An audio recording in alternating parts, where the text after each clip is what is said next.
Hi, this is Chris with SignWaive, and I'd like to show you the daily workflow that you'll use on a daily basis with SignWaive. In case you missed the last video, it covered how to create a template. The easiest shortcut way to get a template created is just to email us a copy of whatever paper, waiver, release form, document you're using. Email us a copy of that to setup@signwaive.com. Otherwise, you have gone in and created a template of your own, and then you'd be able to see the template you've created. But we'll assume that's already done. So on a daily basis, the only two tabs you're really going to need to use are Send and Waivers. When you click on Send, you'll see the template that we either set up for you or that you've created yourself. And when you click on the name, or when I click on Send, it brings you to the Send module. And here you'll see the live URL. This URL is where this template actually exists out on the internet. And this is the URL you'd want to use to bookmark your tablet to or to link to from your website. Otherwise, you can email this link to your customers, or you can text it to them. I like the text feature myself, so if I plug in my phone number and click Send Waivers, I'm going to get a text message. Otherwise, I'll click Live URL here so you can see what it looks like. And this is the form. Yours, of course, might look different. The customer can fill this out manually, or if they're a returning customer, they can sign in.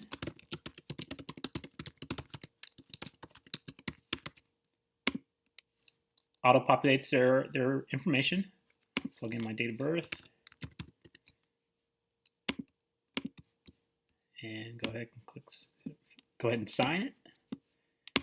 And when I click submit, it'll bring me to this thank you page, and it's got a delay of about 3 or 4 seconds, and after that it'll send you to an exit URL. This particular template, I didn't have an exit URL set up. However, most shops will put in a exit URL that will send them to their Facebook fan page. So that's what the customer will see on their end. And what the staff will see on their end is after they click send and after the customer fills this out, they'll click on waivers. And by default, when you click on waivers, it brings you to the list of all your pending waivers for the last 24 hours. So under this list of pending waivers here, I've got this one that I just filled out. And when I click on it, I get to see all the information the customer would have filled out.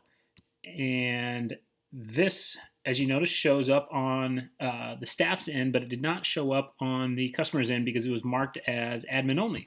So you can go ahead and take a photo. And that would have been, you probably use that for a customer ID. And now that I click complete, this waiver is now in the completed folder. So this has a list of all the completed waivers I've filled out in the last 24 hours. If you'd like, you can change the date range, click outside the box, and it'll populate any other waivers you filled out within that date range. I haven't filled out any others, so it just shows these that I filled out today. And if you'd like to view a completed waiver, you can go ahead and click on the ID number. And this is a different one that I filled out earlier. And when you go ahead and click File, Print, you can print off a hard copy if you'd like to store a hard copy. Otherwise, you can save as a PDF if you'd like to do a backup copy.